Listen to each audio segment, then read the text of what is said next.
Good afternoon दोस्तों। Shri cement, A1 TV और Rajasthan forum के तत्वावधान में इस प्रोग्राम में आपका स्वागत है। ये थिएटर कैनवास फेस्टिवल हम जैसे कलाकारों के लिए एक बहुत अच्छा प्लेटफॉर्म हम लोगों को प्रदान किया गया है। इस प्रोग्राम के थ्रू आउट हम लोग अपनी आर्ट को रिप्रेजेंट कर पाते हैं, इसके लिए आप सभी का धन्यवाद। दोस्तों, मैं कमल किशोर जोशी बीकानेर राजस्थान से हूँ और मैं एक विजुअल आर्टिस्ट हूँ। मैंने अपना BFA बीकानेर की ही art college Rampuria Jain college से की है और मैंने अपना MFA Rajasthan school of art से पास आउट किया है। दोस्तों, जहाँ तक आप जानते हैं, राजस्थान जाना जाता है अपनी कला और अपनी संस्कृति के बारे में। वैसा ही राजस्थान का एक शहर बीकानेर जाना जाता है अपने फूड के लिए, सबसे पहले फूड, और दूसरी बात यहाँ का कला, यहाँ की कल्चर, यहाँ की संस्कृति, यहाँ का सभ्यता, ये सब यहाँ पर आज भी देखने को आपको मिल जाता है। इन्हीं श्रृंखला में आपसे बात करूं, यहाँ की कला, उस्ता कला, मिनिएचर कला, ये सब यहाँ का एक कला वैभव है, यहाँ का कला सौंदर्य है। दोस्तों, जो मैं आपको एम्बोस कला, रिलीफ कला या इसको आप मनोहर कला के नाम से भी कह सकते हैं, तो बेसिकली यहाँ का एक ट्रेडिशनल आर्ट फॉर्म है। ये तकरीबन बीकानेर की 500 शताब्दी से पहले की कला है। राजा राय सिंह और कर्ण सिंह के दरबार में ये कला फली फूली और इस टाइम के कलाकारों को राजसी वैभव मिला, उनको राजसी सहयोग मिला और धीरे धीरे जैसे जैसे ये राष्ट्रीय वैभव समाप्त हो रहा था, ये कलाएं भी समाप्त होने लगी थी। आज भी ये कला आपको जूनागढ़ किला, यहाँ का बीकानेर का जो जूनागढ़ किला है, उसमें आपको देखने मिल जाएगा और जो बड़ी हवेलियां हैं उसमें आज भी ये कला जीवंत है। लेकिन धीरे धीरे कुछ माफिया इस हवेलियों को, यहाँ के सौंदर्य को खत्म कर रहे हैं, तो ये कहीं ना कहीं दुख का विषय है। दोस्तों, हम लोग जैसे अभी जो आर्टिस्ट हैं, हम कोशिश कर रहे हैं कि इस कला को जैसे तैसे जीवंत रखें। तो दोस्तों, मैं कोशिश कर रहा हूँ आपको विजुअल कुछ इस श्रृंखला में दिखा पाऊँ। तो दोस्तों, ये विजुअल आप देख सकते हैं।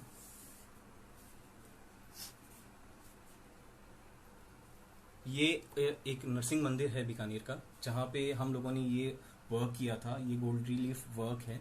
ये उस्ता कला या जो मनोहर कला है, ये इसी को कहा जाता है। ये अपना एक उभार लिए होता है और एक अलग सी पहचान ये राजस्थान के बीकानेर की जानी जाती है। इसके अलावा ये जो बाहर है, ये आप देख सकते हैं, ये कलर्ड में इसको किया गया है। ये कलर्ड में इस पार्ट को किया गया है। इसी श्रृंखला में इसी मंदिर का एक प्रोजेक्ट हमें मिला था। ये एक सीलिंग का पार्ट है, आप देख सकते हैं। ये एक सीलिंग है, पुराना सीलिंग है। इस सीलिंग पे हमने गोल्ड रिलीफ वर्क पूरा किया है।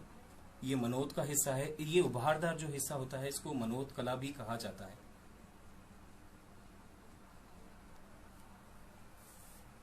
आगे जैसे हम लोगों ने 2018 NIFT में दिल्ली में जो फैशन इंस्टीट्यूट है, उसमें हमें ये कला सिखाने का मौका मिला। तो एक विजुअल मैं आपके सामने पेश कर रहा हूँ। ये NIFT का एक दृश्य है।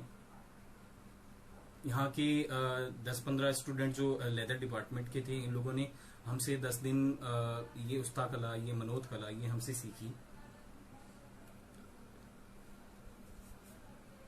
दोस्तों, ये एक आर्ट फॉर्म है जो किया जाता है हर सरफेस पे। मतलब पहले के दौर में क्या होता था, हवेलियों में या भवनों में या सीलिंग्स पे, वॉल्स पे ही ये कला सीमित थी। जैसे जैसे आर्टिस्टों को राजसी सपोर्ट खत्म होता गया, आर्टिस्ट सरवाइव करने लगे और उनको नए सरफेस पे काम करना एक बन गया था। कमर्शियलाइज आप देख सकते हैं। मतलब ये धीरे धीरे प्रोडक्ट दीवारों से उठ के ये मतलब आर्टिस्टों ने प्रोडक्ट बनाए ताकि इसका कमर्शियली उनको नया रूप मिल सके। ये कला राजसी वैभव में फूली फली थी, लेकिन जैसे ही राजसी वैभव खत्म होने लगा तो आर्टिस्टों के लिए सोर्सेस खत्म होने लगे, तो उनको मार्केट अपनाना पड़ा, उनको मार्केट में नई चीजें लानी पड़ी। तब ये चीजें उतरकर एलिमेंट्स में आई। आप देख सकते हैं, फ्रेम्स है, ये सुराई है, कुप्पियां हैं।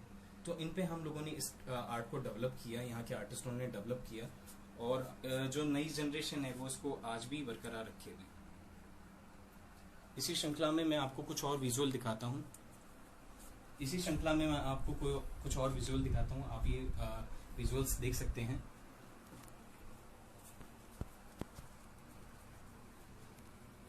ये गोल्ड फ्रेम है, वुडन बेस गोल्ड फ्रेम है, जिसपे मनोहर होके गोल्ड रिलीफ का वर्क किया गया है और ये अराउंड हम लोगों ने 3 फीट हाइट पे ये हम लोगों ने बनाया था।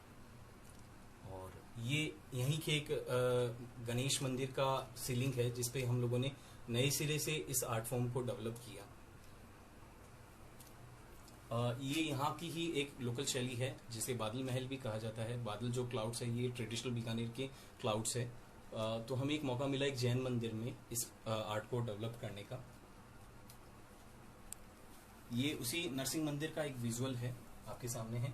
इस वॉल पे सारा ही रिलीफ वर्क किया गया है। अराउंड इस वर्क को करने में हमें 2 साल लग गए थे और ये हमारे लिए बहुत बड़ी अपॉर्चुनिटी थी कि हम लोगों ने इस मंदिर में काम करने का अवसर मिला। ये एक कंपोजिशन है इसी श्रृंखला में, जो बेलबूटे पत्तियों का कंपोजिशन है, ये इसी श्रृंखला में बनाया गया है। ये इसी नरसिंह मंदिर का एक विजुअल आपके सामने। ये अभी रिसेंट लॉकडाउन के दौरान हमें एक मंदिर में काम करने का अवसर मिला, रघुनाथ मंदिर, जो मेरे घर के बहुत पास है। तो इस मंदिर में तकरीबन हमें काम करने में 6 महीने लग गए। आप देख सकते हैं एक विजुअल इसी मंदिर का। एक साइड में इसकी डैमेज छत है जो बहुत ही दयनीय स्थिति थी मंदिर के अंदर की, निज मंदिर की, और बहुत ही खराब हालात थे इस छत की। तो इसी दौरान ये हम लोगों ने इसका रिनोवेशन, इसको नए सिरे से वापस पूरा पुनर्जन्म दिया, इसको कोशिश करी उसी ऑब्जेक्ट्स को हम वापस से रिनोवेट कर पाए। ये गर्भगृह है मंदिर का, आप देख सकते हैं। जो पुराना जो है काम अराउंड 300-350 साल पुराना काम था और हम लोगों ने पूरा नए से बनाया। कोशिश यही रखी कि उसी उस शैली को हम वापस से भी रिक्रिएट कर पाएं। तो आप देख सकते हैं अच्छे से पहले जो कंडीशन थी और अब जो कंडीशन है। ये तकरीबन 15 बाई 15 से बड़ा छत था जिसपे ये क्लाउड्स हम लोगों ने डेवलप किए थे। तो बड़ा मुश्किल होता है जब हाइट पे आप काम करते हैं और ऐसी चीज़ें डेवलप करते हैं, तो बड़ा मुश्किल होता है कि नई सिरे से उन चीज़ों को डेवलप कर पाना। दोस्तों रिसेंट अभी 2018 में जो रंगमलार हुआ था, तो हम लोगों को एक टाइटल दिया गया था, एक एलिमेंट दिया गया था, लालटेन पे हमें अपनी क्रिएटिविटी दिखानी थी। लालटेन पे छोटा सा स्पेस होता है, आप देख सकते हैं, बहुत छोटे स्पेस होते हैं, लेकिन उस पर काम करना भी एक चैलेंजिंग पार्ट होता है। छोटे से लालटेन पे कितना डिटेल से काम करना, ये बड़ा चैलेंजिंग रहा, लेकिन अच्छा लगा कि इस पे भी हम कुछ कर पाए। ये पूरा गोल्ड लीफ वर्क इस पे किया गया है। ये मनोत है, पूरा उभरा हुआ जो भी हिस्सा आप देख पा रहे हैं ये मनोत है। इसी श्रृंखला में एक भैरव मंदिर, छोटा सा मंदिर है, छोटा सा काम है, लेकिन ये उसी शैली में मनोत कला में किया गया है। ये उभारदार कार्य, ये सोने की नक्काशी, ये सुनहरी कलम का कार्य, ये यहाँ की पहचान रही है बीकानेर की। तो आप देख सकते हैं, मतलब हमने मार्बल के सरफेस पे इसको डेवलप किया। और आगे आप देखिए, ये एक वुडन एलिफेंट है, मतलब स्कल्पचर वुडन का बना हुआ है, और इस पे हमने इसी सरफेस पे काम किया है। ये सारा ओरिजिनल गोल्ड लीफ वर्क है और बहुत ही डिटेल्ड वर्क ही हम लोगों ने किया है। अराउंड ये 1 फीट का ही ऑब्जेक्ट था और इस पे बड़ा मेहनत लगती है जब आप ऐसा कुछ काम करते हैं। दोस्तों नई ट्रीटमेंट करना आर्टिस्ट के लिए एक अच्छा मतलब प्रयास रहते हैं कि वो नए एक्सपेरिमेंट कर पाए। जैसे आप देख सकते हैं, ये एक पोर्ट्रेट है, मतलब पोर्ट्रेट आप देख सकते हैं, कपल पोर्ट्रेट है और साइज में बहुत बड़ा था। एक क्लाइंट चाहते थे कि भाई बेड के पीछे उनका एक कपल पोर्ट्रेट लगे, और इसी पे हम लोगों ने पोर्ट्रेट तो किया, लेकिन साथ ही साथ ये उस्ताकला का ये एम्बोज रिलीफ आर्ट जो भी है, इसका हम लोगों ने एक्सपेरिमेंट करके इसको बनाया। ये उसी रघुनाथ मंदिर का निज मंदिर है, गर्भगृह है, जहाँ पे आप देख सकते हैं कितना डिटेल्ड वर्क है। ये सारा गोल्ड लीफ वर्क है सीलिंग पे, वॉल्स पे, सामने की तरफ।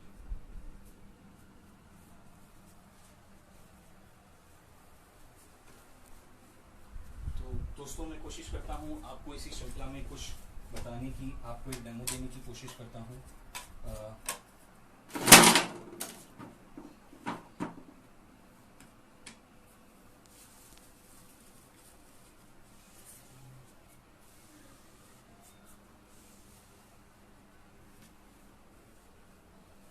दोस्तों डेमो मैं आपको देने की कोशिश कर रहा हूँ। जैसे ये रिलीफ, ये मनोत कला, ये कैसे होता है, ये उस्ता कला, या इसे मथेन कला कहूँ तो भी ये गलत नहीं है, क्योंकि ये सभी एक ही चीज़ है।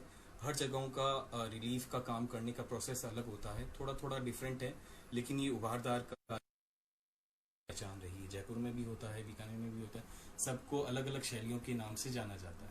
बीकानेर में जो स्टाइल है वो बहुत पुरानी है, तो मैं कोशिश कर रहा हूँ आपको कुछ बताने की। सबसे पहले मैं आपको छोटे छोटे स्लाइड्स पे मैं कुछ करके बताता हूँ, इसके बारे में डिटेल से कुछ बताना चाह रहा हूँ। ये MDF का छोटा सा बोर्ड है और इसके ऊपर मैं आपको एक डिज़ाइन बताता हूँ। ये जो डिज़ाइन है मैंने किसी प्रोजेक्ट के लिए बनाया था और इसको बोलते हैं खाका। टेक्निकल लैंग्वेज में इसको खाका बोलते हैं। आप जैसे जानते हैं ट्रेसिंग के बहुत सारे प्रोसेस होते हैं, तो ये डिज़ाइन आप देख पा रहे होंगे।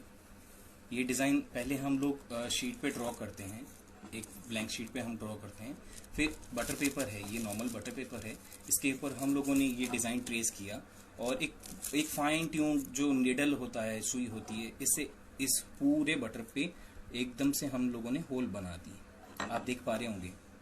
और बहुत से आर्टिस्ट हैं इसके बारे में जानते होंगे कि खाका या ये जो ट्रेसिंग प्रोसेस है उन लोगों को पता होता है कि ये कैसे होता है।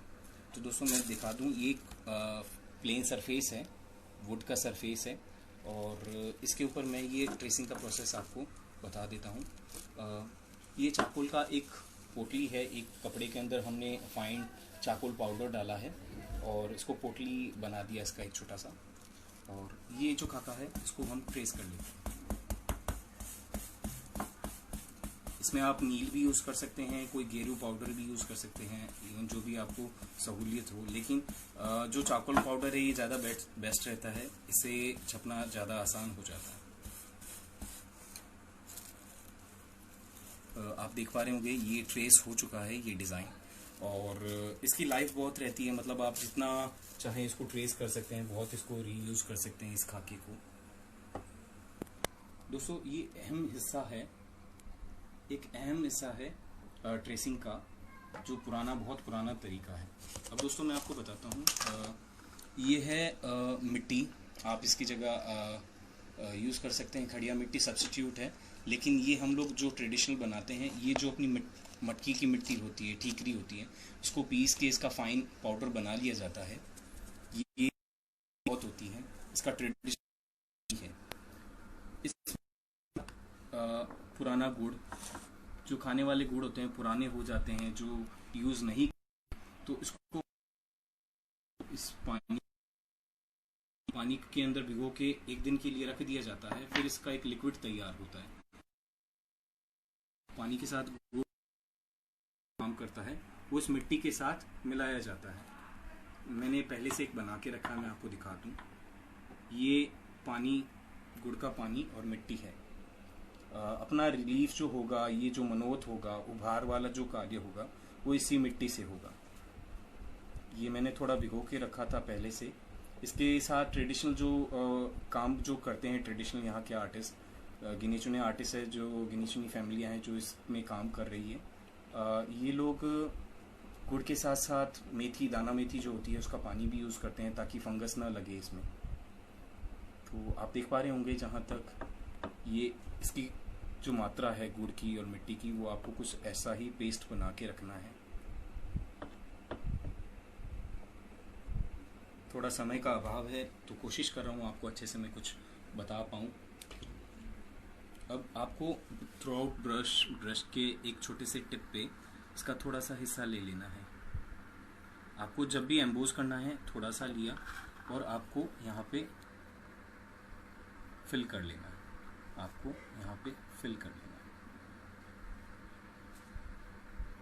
है। और ये जो है, ये गाढ़ा पेस्ट आपको एकदम ब्रश के सहारे से इसको चलाना है।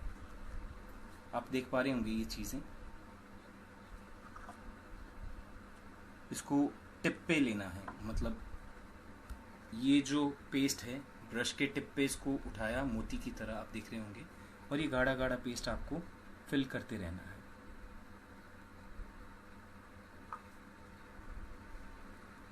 थोड़ा समय लगेगा इस पे प्रैक्टिस करने के लिए, लेकिन आपको कोशिश करना है ये जो भी एम्बोज हो रहा है, ये मनोत हो रहा है, ये एकदम से सही से हो, गोल गोल हो। कई बार जब नए नए प्रैक्टिस आप करते हैं तो ये एकदम फ्लैट सा हो जाता है और इतनी गोलाई इसमें आ नहीं पाती है, तो रिलीफ जो होता है वो ख़राब हो जाता है। अच्छा नहीं होता। तो ये कंटिन्यूसली आपको मैं बता रहा हूँ।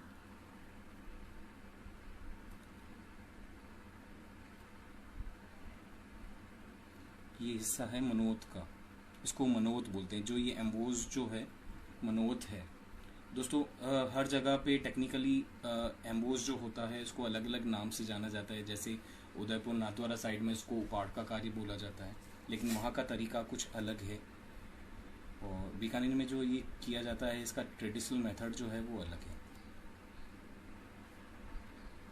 ये एक सब्स्टिट्यूट है, मतलब आप चाहें तो इसमें खड़िया मिट्टी भी यूज़ कर सकते हैं, चौक पाउडर भी यूज़ कर सकते हैं, लेकिन जो उम्र होती है, जो लाइफ होती है, ये जो पारंपरिक जो तरीका है इस मिट्टी को बनाने का, ये यही है।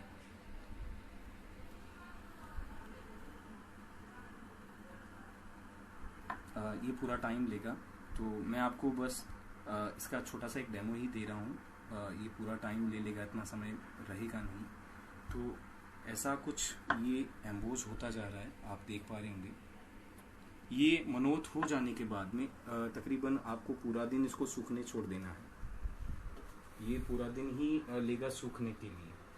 तो मैंने पहले से एक डेमो प्लेट आपके लिए तैयार कर रखी है, तो मैं आपको बताता हूँ। आप ये देख पा रहे होंगे, ये मनोत हो रखा है। ये एक दिन सूखने के बाद में ये कुछ ऐसा हो जाएगा, ड्राई होने के बाद में। और ये एकदम से आप देख पा रहे होंगे रिलीफ इस पे कैसा हो गया है। क्योंकि ये टाइम कंजस्टेड है, तो इसलिए मैंने छोटे छोटे डेमो प्लेट्स आपके लिए पहले से बना रखे हैं, ताकि इसको मैं सिस्टमेटिकली आपको बता पाऊँ। तो ये मनोत रेडी है। इसके बाद में नेक्स्ट जो प्रोसेस रहता है, आपको एनामल कोट करना पड़ता है। ये इसके ऊपर आप देख पा रहे होंगे, मैंने एनामल का एक कोट कर दिया है जो गोल्डन येलो है, एनामल का कोट कर दिया। और एक कोट आपको पूरा ही सूखने के बाद में इसके ऊपर second coat apply next day करना है। मतलब पूरा दिन आप इसको छोड़ दीजिए, और सेकंड कोट जो आप करेंगे इसके ऊपर आपको गोल्ड फॉइल आपको अप्लाई करना है। ये हो जाने के बाद में मैं बताता हूँ। ये गोल्ड लीफ है, यहाँ पर गोल्ड लीफ आप देख पा रहे होंगे, मैंने इसको गोल्ड लीफ किया है। आप चाहें तो गोल्डन कलर भी यूज़ कर सकते हैं, लेकिन गोल्ड लीफ प्योरिटी का सिंबल है और इसकी शान ही गोल्ड लीफ है। तो ये गोल्ड लीफ हमने इस पर लगा दिया है। गोल्ड लीफ लग जाने के बाद में इसके ऊपर एक इंक का प्रोसेस होता है, जो शाही जिसे बोलते हैं, वो इंक का प्रोसेस होता है। तो शाही के लिए मैं आपको एक डेमो प्लेट फिर से दिखा देता हूँ, शाही करके बता देता हूँ।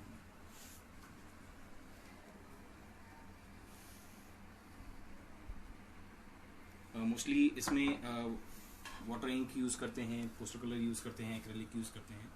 बस सबसे अच्छा पोस्टर कलर जो है उसकी इंक ज़्यादा अच्छी रहती है। पोस्टर ब्लैक जो यूज़ करते हैं उसमें बोल्ड लाइंस आप देख सकते हैं। ये पोस्टर कलर है जो मैंने ये दीपक में निकाल के रखे हैं। इसमें आसान रहता है, ये छोटे छोटे कंटेनर में बहुत आसान रहते हैं यूज़ करने के लिए। ये अब इंक तैयार है। दोस्तों कई बार मुश्किल होती है कि ग्लोसी सरफेस पे आप अच्छे से इंक नहीं चला पाते हैं, तो इसका एक तरीका है कि आप जो अरीठा होता है, आंवला अरीठा जो आता है, तो अरीठे को आप पानी के अंदर एक भिगो के रखिए। वो पानी आप थोड़ा पोस्टर कलर के साथ अगर यूज़ करते हैं तो ग्लोसी सरफेस पे आपका जो पोस्टर कलर है वो थोड़ा इजीली चल पाएगा जब पॉइंटेड आप वर्क करते हैं। मैं आपको दिखा रहा हूँ।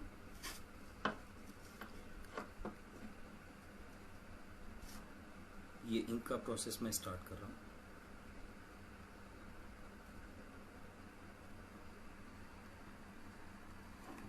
जो भी फूल पत्तियों का कंपोजिशन इसमें होता है, बेसिकली यही होता है फूल पत्तियाँ कंपोजिशन। तो ये सारा एक इंक का प्रोसेस है।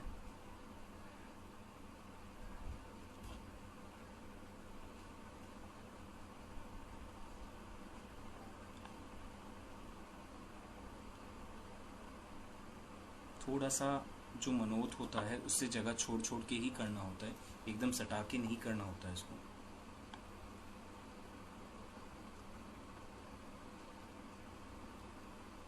फूल पत्तों के साथ आप बर्ड्स, एनिमल जो चाहें आप इसमें मनोत कर सकते हैं, एम्बोस कर सकते हैं इसका।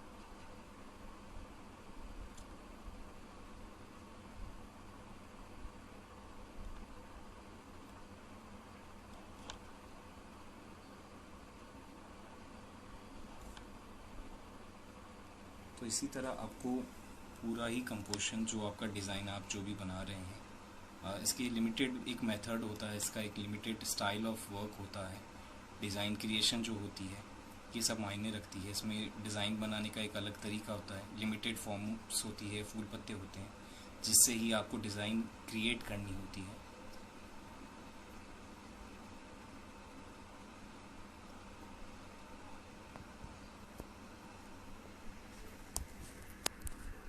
तो इसी तरह दोस्तों ये पूरा ही आपको इंक करना होता है।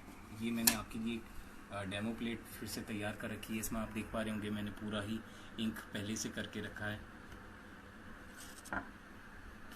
पूरा इंक हो जाने के बाद में अब आप इंक से जो फिल करना मैं आपको बता देता हूँ। ये रेड कलर है, आप इसमें ऑयल कलर यूज़ करेंगे।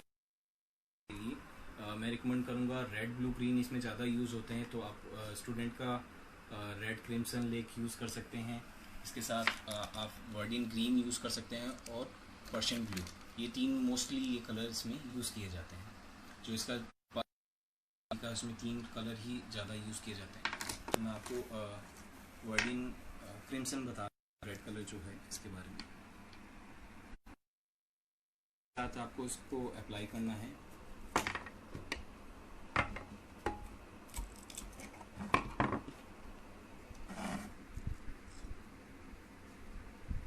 हालांकि बहुत मुश्किल होता है एक बहुत डेवलप्ड आर्ट को 1 मिनट में, 10 मिनट में, 20 मिनट में समझा पाना, लेकिन मैं पूरी कोशिश कर रहा हूँ कि आप लोगों को अच्छे से इसके बारे में थोड़ा डिटेल से समझा पाऊँ। वार्निश आप कोई भी यूज़ कर सकते हैं, आप टचवुड यूज़ कीजिए, आप कुछ भी यूज़ कर सकते हैं। वार्निश के साथ ये मैंने इसको मेल्ट कर दिया है, और ये जो एक्स्ट्रा स्पेस है आप देख रहे होंगे। अब आपको ये पूरा ही सरफेस पूरा रेड फिल करना है धीरे धीरे इस बेस को, डिज़ाइन को बचाते हुए।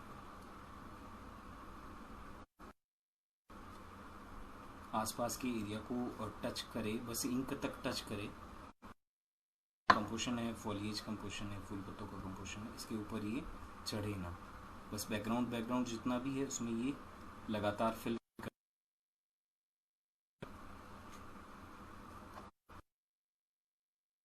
ये रेड कलर फिल होता जा रहा है, फूल पत्ते जो भी हैं ये धीरे धीरे निकलते आएंगे बाहर।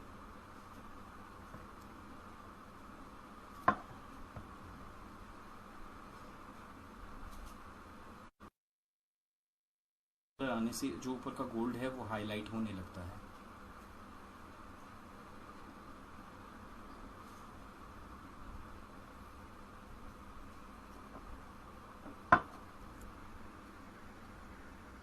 ये कलर फिल हो जाने के बाद में आपको इसको सूखने के लिए अराउंड 5-6 घंटे रखना होगा, और इसके बाद में जस्ट आपको इसको प्रिजर्व करने के लिए फिर से कोई वार्निश लेकर बेस आपको देना ही होगा, ताकि ये प्रिजर्व हो सके काम अच्छे से। दोस्तों ये बहुत ड्यूरेबल आर्ट फॉर्म है, मतलब इसकी उम्र बहुत रहती है। अगर किसी सरफेस पर आप कर रहे हैं तो इसकी लाइफ बहुत।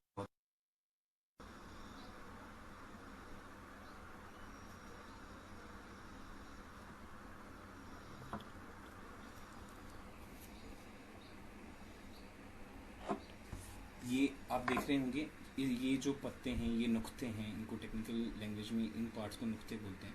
ये कैसे निकल के आ रहे हैं बाहर डार्क बैकग्राउंड देने से। तो मैंने पहले से एक प्लेट आपके लिए रेडी कर रखा है, और आप देख पा रहे होंगे कि मैंने इसको पूरा ही रेड फिल कर दिया है, और बाहर की तरफ मैंने ब्लैक बॉर्डर दिया है ताकि इस चीज़ को हाईलाइट कर पाऊँ। आप देख पा रहे होंगे इस स्टेज को कंटिन्यूसली करने के लिए हमने इसको कंटिन्यू फॉलो किया, और ये रेड कलर हमने पूरा ही इसमें फिल कर दिया। अब आप इस डिज़ाइन को देख पा रहे होंगे कि ये कैसे अच्छे से निकल के बाहर आया है। इसमें ग्रीन मैंने यूज़ किया है अंदर की तरफ, वही ऑयल कलर है, और बाहर की तरफ ब्लैक एनामल यूज़ किया है। इसके बाद में मैंने इसको सूखने के लिए छोड़ा। सूखने के बाद में मैंने इसके ऊपर वार्निश का एक लेयर कर दिया। ये तो उम्मीद करता हूँ आपको ये पूरा प्रोसेस मैं आपको डेमो प्लेट्स फिर से एक बार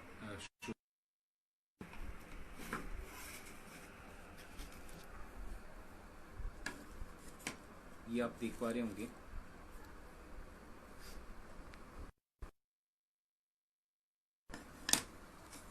हमने यहाँ से स्टार्ट किया था, ये खाका छापा, हमने ट्रेसिंग किया ये खाका से, और डिज़ाइन पे मनोत किया। मनोत के बाद में जो प्रोसेस कंप्लीट हुआ, फिर ये मनोत हो गया। मनोत को एक दिन के लिए आपको पूरा सूखने के लिए छोड़ना होगा, और उसके बाद में आपको येलो एनामल ऐड करना होगा प्लेट पे। येलो एनामल लग जाने के बाद में, ऐसा येलो एनामल लगने के बाद में आपको गोल्ड लीफ अटैच करना है, आपको गोल्ड लीफ लगाना है। गोल्ड लीफ लग जाने के बाद में आपको इसके ऊपर शाही का काम, इंक का काम करना है। इंक हो जाने के बाद में आप देख रहे होंगे ये कलर फिलिंग का प्रोसेस। कलर फिलिंग के बाद में आप इसको फाइनल प्रोसेस पे देख पा रहे होंगे कि इसका कलर फिलिंग प्रोसेस फाइनल जो कर दिया, और बाद में वार्निशिंग। दोस्तों, एक आर्ट को डेवलप होने में बहुत समय लगता है। मतलब हमें सीखते हुए आज 15 साल हो गए, और अभी भी सीख ही रहे हैं हम लोग इस आर्ट को सीखते हुए। लेकिन इसकी जो बारीकियां हैं आपको प्रैक्टिस करने से ही आएगी। जब आप लाइन फोर्स से काम करते हैं, आप कलर फिलिंग करते हैं, सब स्टेप में बहुत समय लगता है सीखने में, ये एकदम से नहीं आएगा। लेकिन हाँ, प्रैक्टिस करने से ही ये सब कुछ चीज़ें संभव है। तो मैंने और मेरे मित्र जो अभी कैमरा टैकल कर रहे हैं, तो हम लोगों ने आज 15 साल से हम लोग साथ ही काम कर रहे हैं, और बहुत से मंदिरों में, बहुत सी जगहों पे हम लोगों ने इसका काम किया है। इसके अलावा इसका एक कमर्शियल रूप में आपको बताता हूँ। हम लोग कंटिन्यूसली कुछ ना कुछ एक्सपेरिमेंट कर रहे हैं मार्केट के लिए। हम लोग मार्केट में काम कर रहे हैं, तो मैं आपको छोटे मोटे एग्जांपल आपको दिखाता हूँ। ये आपके सामने छोटे मोटे ऑब्जेक्ट्स कुछ आप देख पा रहे होंगे। ये एक वुडन बॉक्स है, ज्वेलरी बॉक्स के तौर पे हम लोगों ने इसको डेवलप किया। ये इस पे इतना हैवी काम हमें करने में अराउंड 15 से 20 दिन से ज़्यादा हमें लग गए। आप देख पा रहे होंगे इसमें कितना डिटेल्ड वर्क हम लोगों ने किया है। मैं आपको इसको खोल के बताता हूँ। ये एक बॉक्स है, ज्वेलरी बॉक्स के लिए हम लोगों ने इसमें एनामल यूज़ किया है। एनामल एक स्मूथ सरफेस दे ही देता है वुड पे, और बाहर गोल्ड लीफ और ये जो इंक का काम है, ये सारा डेवलप किया है। ये छोटे कमर्शियल स्वास्तिक, वुडन बेस्ड स्वास्तिक, ये छोटे फ्रेम हैं, आप देख रहे होंगे। ये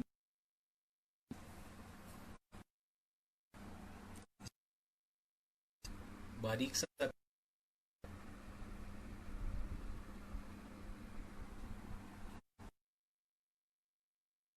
एक स्कल्पचर है, वुडन स्कल्पचर है, नीचे स्टैंड है, ये भी वुडन बेस है।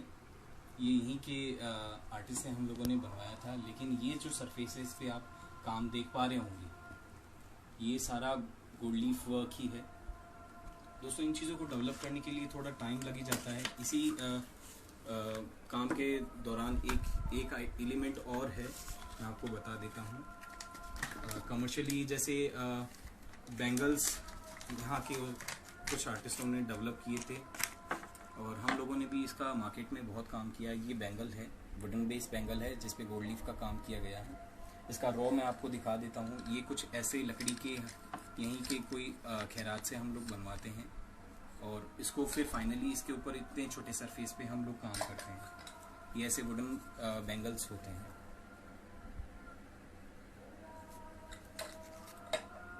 ये आप देख पा रहे होंगे। ये तो रहे छोटे कमर्शियल कुछ प्रोडक्ट्स। मैं आपको थोड़े अदर प्रोडक्ट आपको दिखा देता हूँ। ये एक बड़ा फ्रेम है, अराउंड ये 4-4.5 फीट का फ्रेम होगा, और आप इसमें देख पा रहे होंगे इसका जो है, इसका वर्क जो है,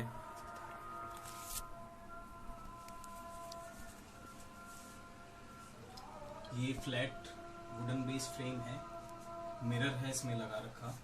ये अराउंड 2.5 बाई 4.5 फीट का फ्रेम है, और इस पे काम करने में हमें अराउंड 3-4 महीने लग गए थे।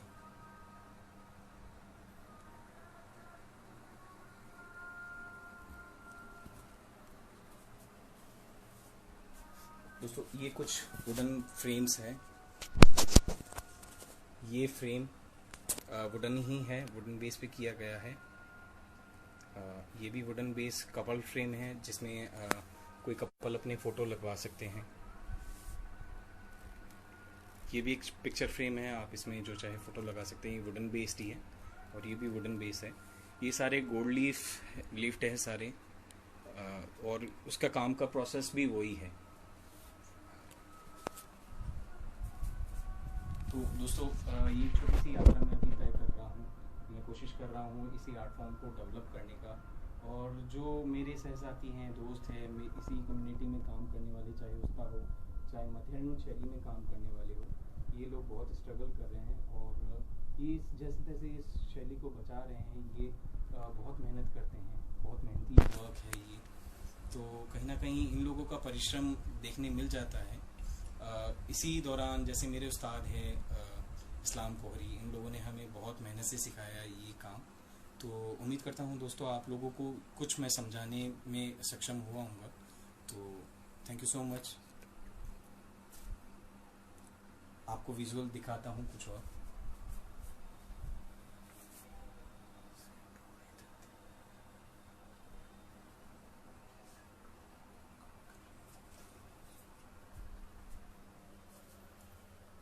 दोस्तों, उस्ता और मथेरन ये दो कम्युनिटीज़ है जो अभी ऐसा रिसेंट काम कर रही है। मथेरन कम्युनिटी में मैं अगर नाम लूँ तो रामकृष्ण जी मथेरी की फैमिली है। रामकृष्ण जी मथेरी एक ऐसे आर्टिस्ट हुए जिन्होंने हिंदू मंदिरों में, जैन मंदिरों में बहुत काम किया, और उनके ही जो बेटे हैं मूलचंद जी महात्मा, या उनके जो भतीजे हैं, वो रिसेंट उनकी एक दो फैमिलियां हैं जो अभी रिसेंट इस आर्ट फॉर्म को कर रही है। अगर उस्ता कम्युनिटी की बात करूं तो पद्मश्री हिशामुद्दीन जी उस्ता का नाम बहुत ज़्यादा जाना जाता है, और इलाही बकत जी उस्ता, ये जो पोर्ट्रेट मास्टर थे, इनको बहुत जाना जाता है। इन लोगों की फैमिलियां जो है अभी रिसेंट उस्ता कला का वर्क कर रही है, मनोज कला का वर्क कर रही है, और ये काफ़ी सराहनीय है। इनके लिमिटेड फैमिलीज है, चाहे उस्ता कम्युनिटी की कहूँ, चाहे मथेरन कम्युनिटी की कहूँ, ये बहुत परिश्रम कर रहे हैं। उनको आर्थिक कोई सहायता सरकार से मिल नहीं रही है। इस दौरान अभी कमर्शियल मार्केट भी बहुत ख़राब चल रहे हैं। तो ऐसे में मैं गुजारिश करूँगा कि सरकार भी कुछ इनको आर्थिक सहायता दे, इनको इस आर्ट को डेवलप करने के लिए कुछ ना कुछ प्रोग्राम चलाते रहें। तो थैंक यू सो मच। मैं उम्मीद करता हूँ आप लोगों को इसके बारे में कुछ समझ में आया होगा। Thank you so much.